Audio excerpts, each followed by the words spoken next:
Shalom adik-adik. Iya, bersyukur pada Tuhan. Hari ini kita kembali boleh beribadah. Nah, sebelum beribadah, Lausu mau tanya, bagaimana kabar adik-adik hari ini? Lausu tebak. Pasti adik-adik bersuka cita. Kan sudah liburan, bener nggak? Iya, adik-adik semua sudah liburan. Dan bagaimana dengan hasil rapotnya? Wah, pasti bagus semua ya hasil rapotnya. Nah, adik-adik, kita patut bersyukur. Semua itu karena kebaikan Tuhan bagi hidup adik-adik. Sehingga nilainya bagus semua dan adik-adik boleh naik kelas. Oke adik-adik, hari ini Lausu akan beribadah bersama-sama teman Lausu. Namanya Coki. Ayo Coki, kasih salam dulu ke teman-teman yang di rumah. Shalom teman-teman. Coki hari ini bersuka cita loh. Kenapa Coki bersuka cita hari ini? Iya Lausu, hari ini Coki bisa beribadah bersama teman-teman di rumah. Oh iya, baik Coki. Lausu sangat senang Coki bersuka cita hari ini. Oke, mari kita sama-sama ajak teman-teman di rumah Coki untuk beribadah pada pagi hari ini. Yuk adik-adik, kita semua boleh bangkit berdiri. Kita akan naikkan sebuah pujian yang berkata, Bapa ku datang padamu.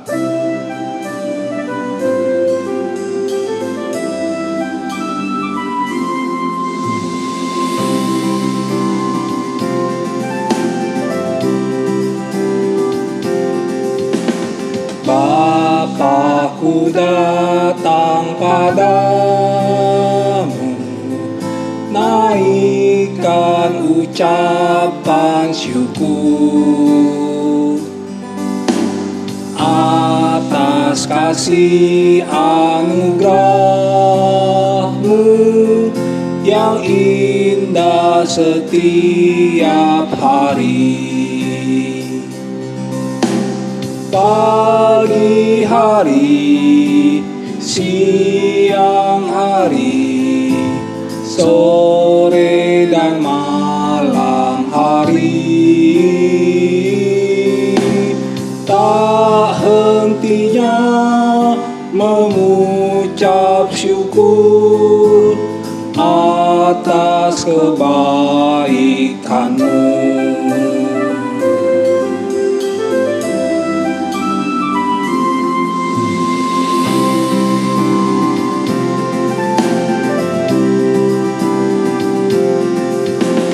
Bapa ku datang padamu,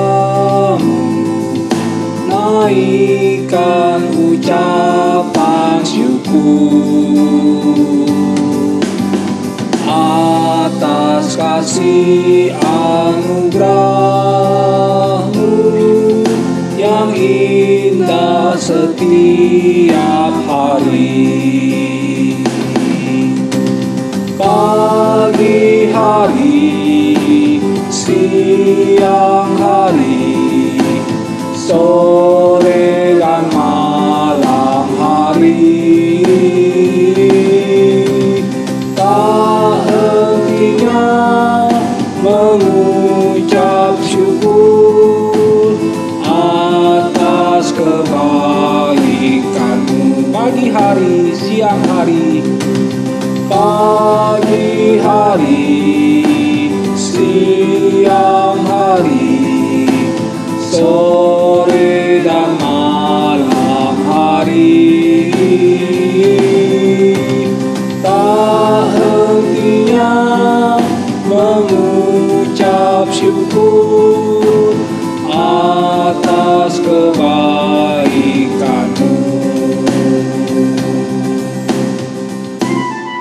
Oke, adik-adik di rumah, kita akan berdoa.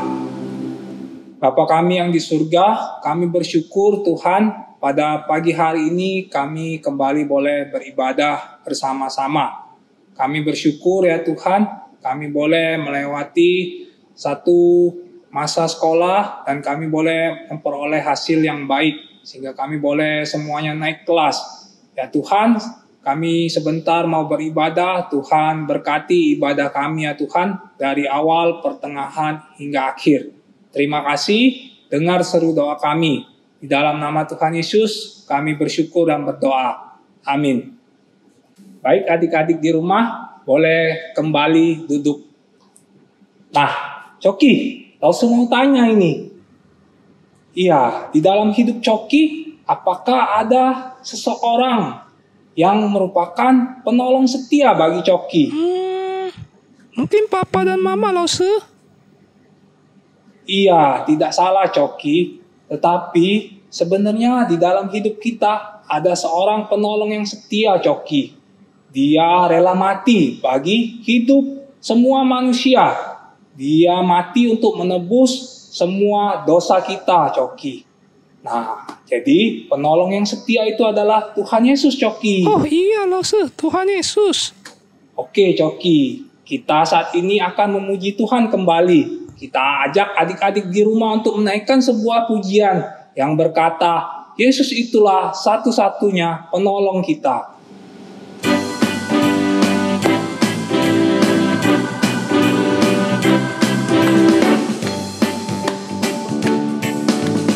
Yesus itulah satu-satunya penolongku yang sungguh.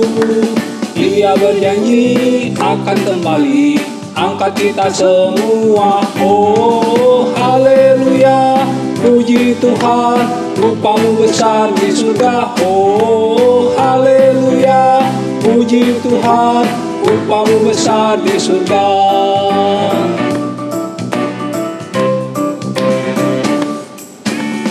Yesus itulah satu-satunya penolongku yang sungguh. Dia berjanji akan kembali angkat kita semua. Oh haleluya, puji Tuhan, rupamu besar di surga. Oh haleluya, puji Tuhan, rupamu besar di surga. Oh haleluya, puji Tuhan, rupamu besar di surga. Oh haleluya, puji Tuhan, rupamu besar di surga.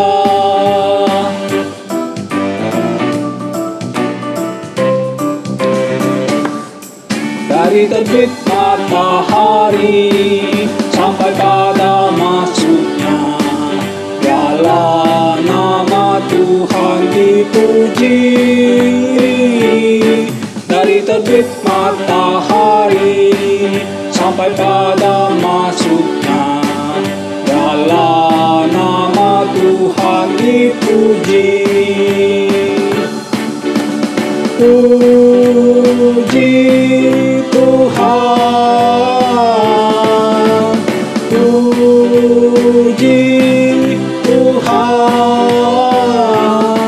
Dari terbit matahari sampai pada masuknya, biarlah nama Tuhan dipuji.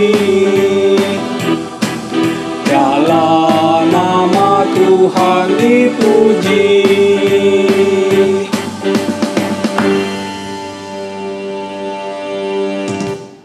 Oke Coki, kita sudah memuji Tuhan hari ini. Tadi kita sudah memuji Tuhan, kita berkata bahwa Yesus itulah satu-satunya penolong hidup kita, Coki.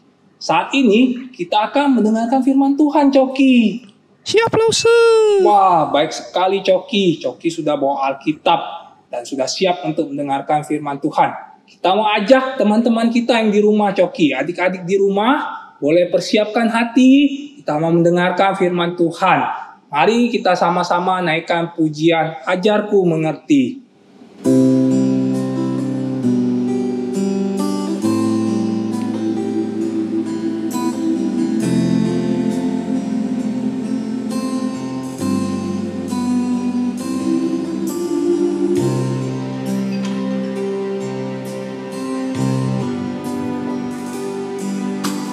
Bapa-Ku datang kepadamu, ucap syukur atas kebaikanmu.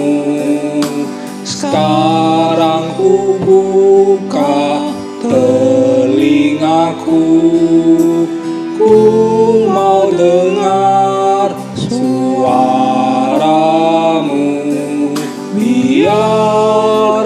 mengenalmu lebih dalam, lebih dekat. Bapa, ajarku mengerti tentang isi hatimu.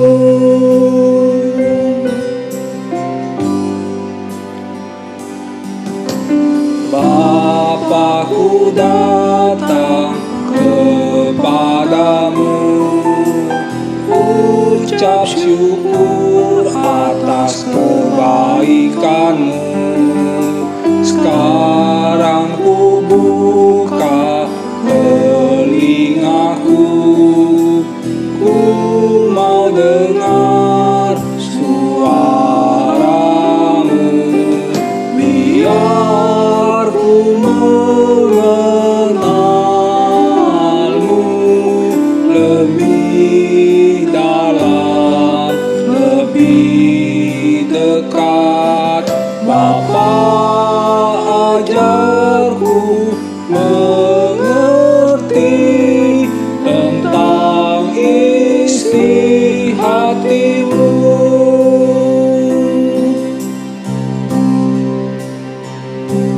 Oke adik-adik, kita akan berdoa sebelum mendengarkan firman Tuhan.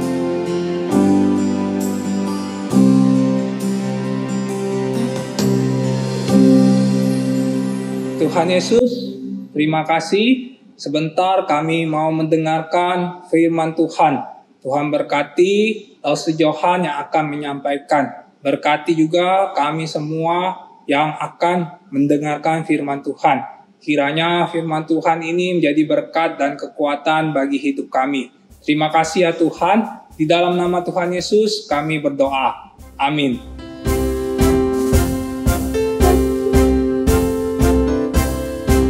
Halo adik-adik, bagaimana keadaan adik-adik? Lose berharap kalian semua dalam kondisi yang sehat ya. Lose selalu doakan supaya semua adik-adik selalu dalam kondisi yang sehat dan selalu bersuka cita. Apalagi sekarang kita sudah masuk masa-masa liburan, marilah menikmati masa liburan ini, kita tetap bersuka cita ya kepada Tuhan.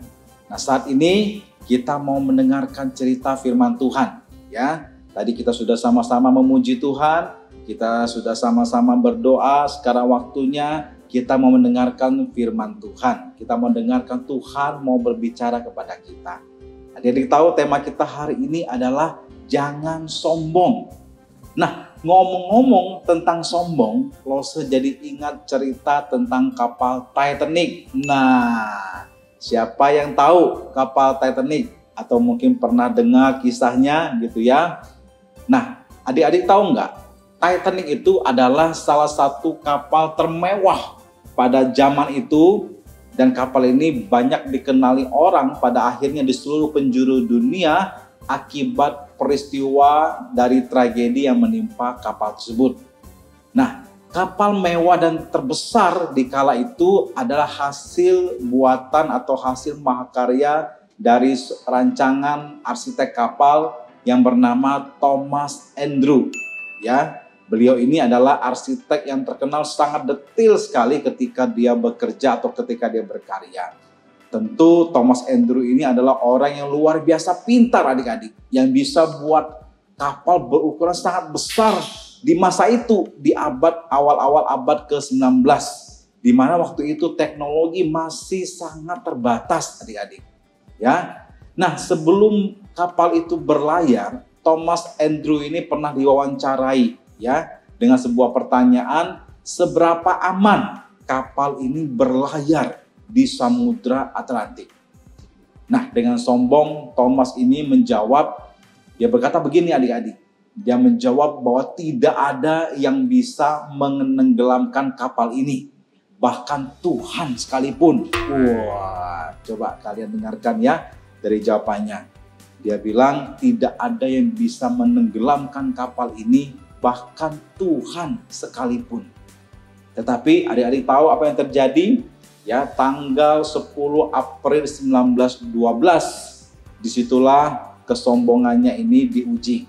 Kapal yang megah pada zaman tersebut tenggelam di Samudra Atlantik Utara di dalam pelayaran pertama dan pelayaran satu-satunya adik-adik ya. Karena ketika dia belayar pertama kali, hari itu jugalah kapal itu akhirnya tenggelam.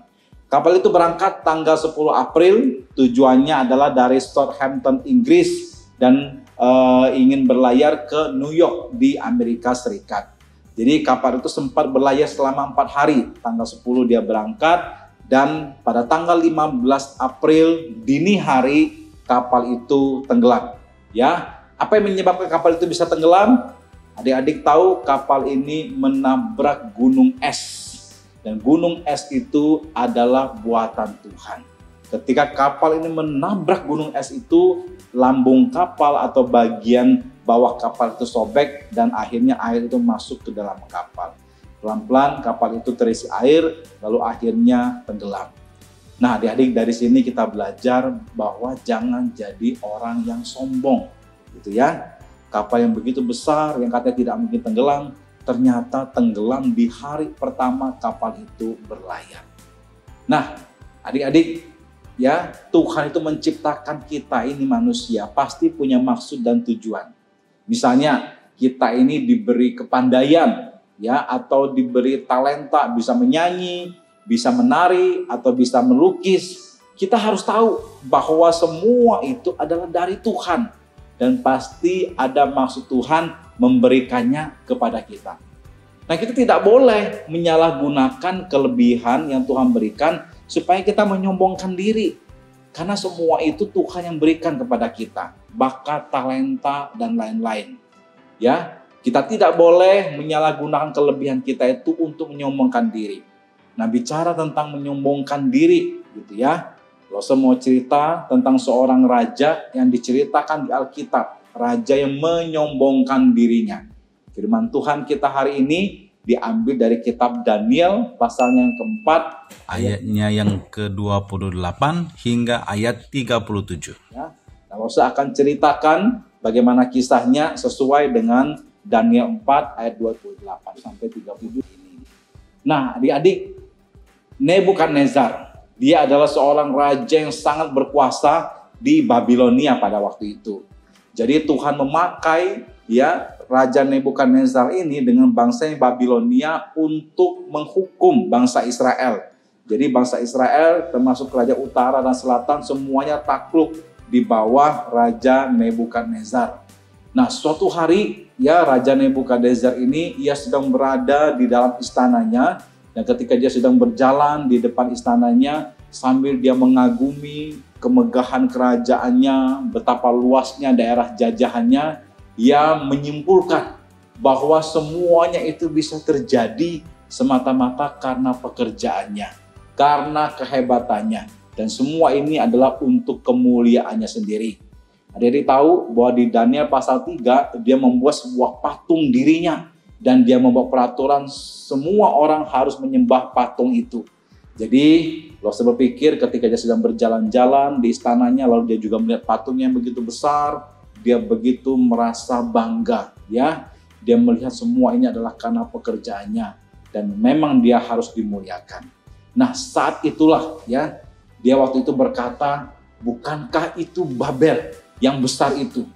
Yaitu dengan kekuatan kuasaku, dan untuk kemuliaan kebesaranku telah kubangun menjadi kota kerajaan.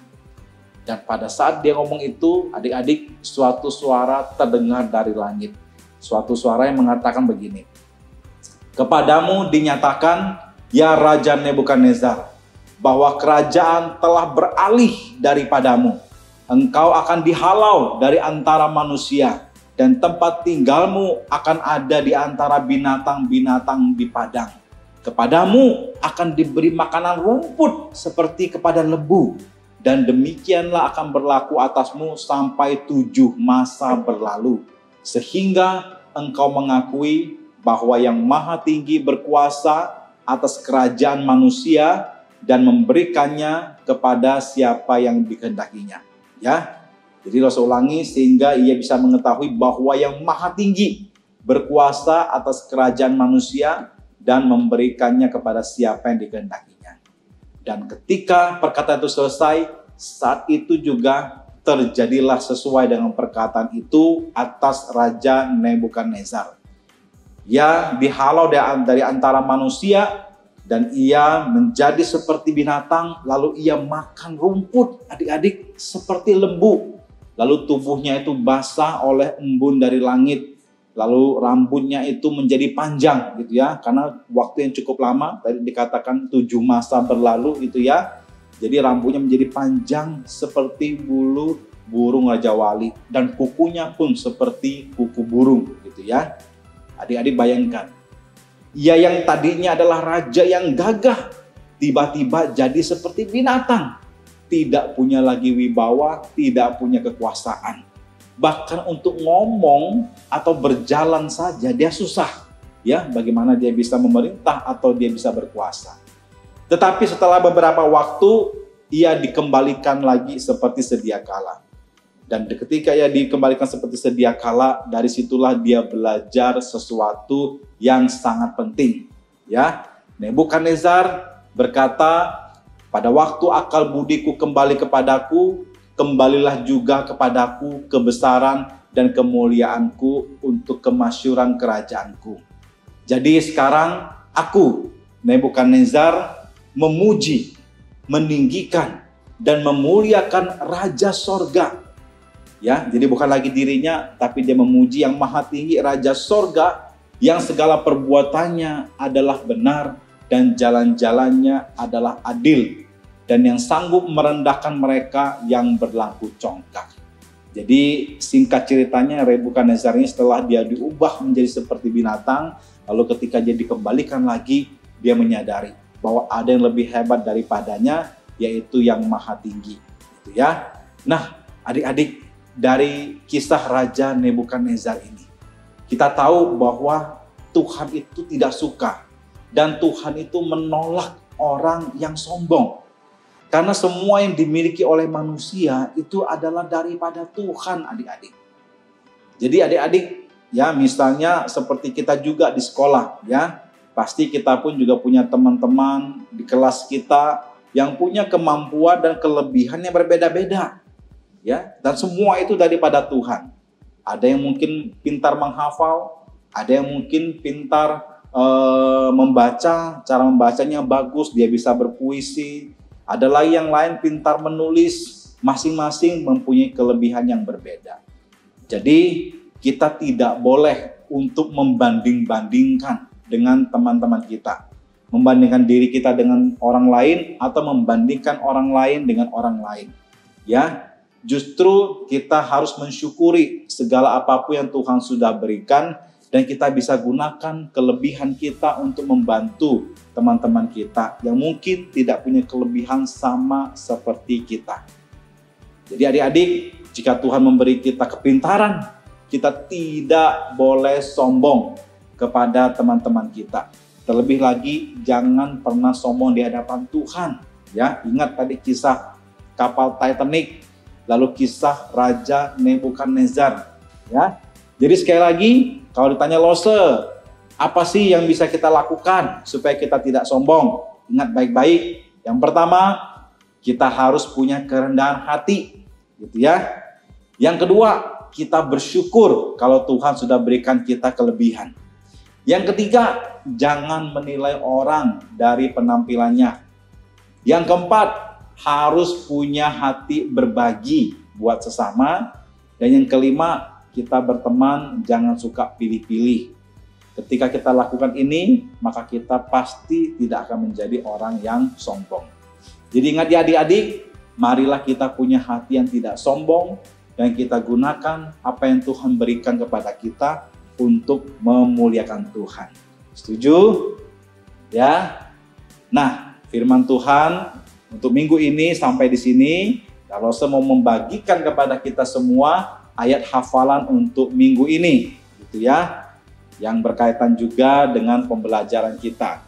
Ayat hafalan minggu ini diambil dari kitab Amsal pasal yang ke-30 ayat 32.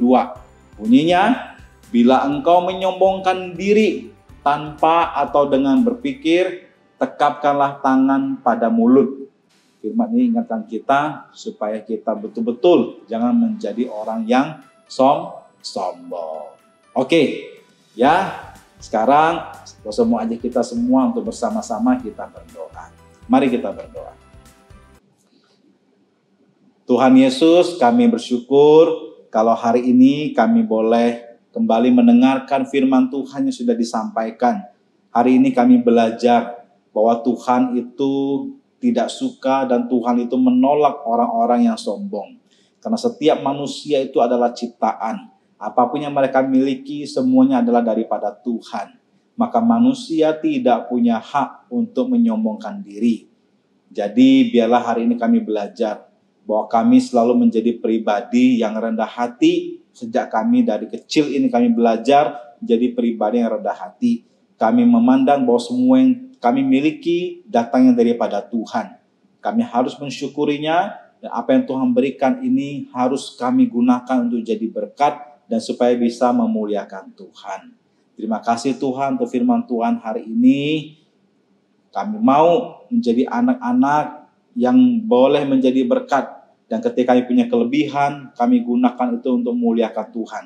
Sehingga orang ketika melihat hidup kami, mereka bisa mengatakan bahwa kami adalah anak Tuhan yang baik. Dan akhirnya mereka pun memuliakan Tuhan.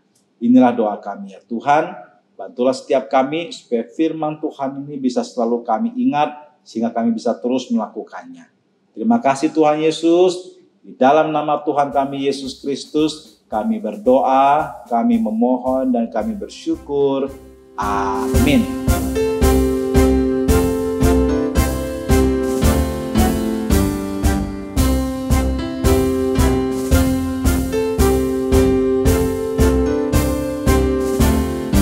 Wah, Coki, firman Tuhan yang baik ya hari ini. Ya, saat kita bisa naik kelas dengan nilai yang baik, kita tidak boleh sombong, Coki. Ketika kita diberi kepintaran, pandaian, kita jangan sombong, Coki. Kita harus mengucap syukur pada Tuhan atas semua kebaikan itu. Benar, Lose. Iya, Coki. Kita ada ayat hafalan ini. Ayat hafalannya dari Amsal 30 ayat 32. Ya, kita baca bersama-sama ya, Coki. 1, 2, 3. Amsal 30 ayat 32. Bila engkau menyombongkan diri tanpa atau dengan berpikir, tekapkanlah tangan pada mulut. Sekali lagi ya, Coki. Amsal 30 ayat 32. Bila engkau menyombongkan diri tanpa atau dengan berpikir, tekapkanlah tangan pada mulut. Nah, sekarang kita akan memberi persembahan, Coki. Harus jelaskan ya cara memberikan persembahan. Persembahan bisa diberikan dengan cara transfer ke rekening gereja atau scan QR Code yang ada di bawah layar ini. Nah, bisa juga adik-adik menitipkan pada papa dan mama. Ketika papa mama datang ke gereja, baru diberikan kepada gereja. Oke, adik-adik semua, kita akan menaikkan sebuah pujian sambil memberikan persembahan. Pujian, bawa persembahanmu dalam rumah Tuhan.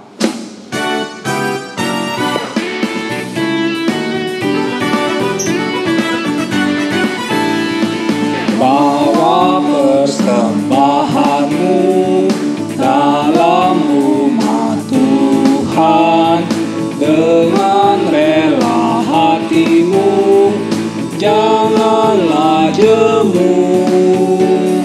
Bawa persembahanmu, bawa dengan suka, bawa persembahanmu atas sukacitamu, bawa persembahanmu, ucaplah syukur. Sekali lagi ya adik-adik.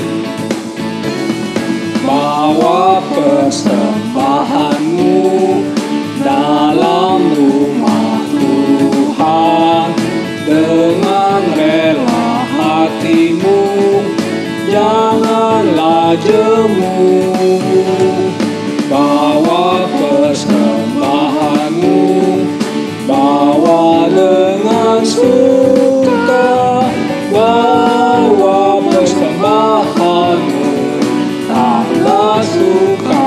sukacitamu, bawa persembahanmu, ucaplah syukur. Oke adik-adik, kita akan berdoa. Tuhan Yesus, terima kasih. Pagi hari ini kami sudah memuji Tuhan, kami sudah mendengarkan firman Tuhan, dan saat ini kami telah memberikan persembahan. Kiranya Tuhan berkati persembahan ini. Terima kasih juga untuk firman Tuhan yang telah kami dengar, kiranya boleh kami lakukan dalam kehidupan kami sehari-hari. Terima kasih ya Tuhan, di dalam nama Tuhan Yesus kami berdoa. Amin. Lause. Oh, iya Coki. Ibadah sudah selesai ya? Iya, ibadah kita telah selesai Coki. Tetapi jangan lupa, kita masih ada Google Meet. Kita akan bertemu dengan teman-teman di Google Meet. Nah, sekarang kita mau berpamitan dengan teman-teman untuk selesai ibadah pada pagi hari ini. Yuk Coki, kita sama-sama katakan, Selamat Hari Minggu, Tuhan Yesus memberkati.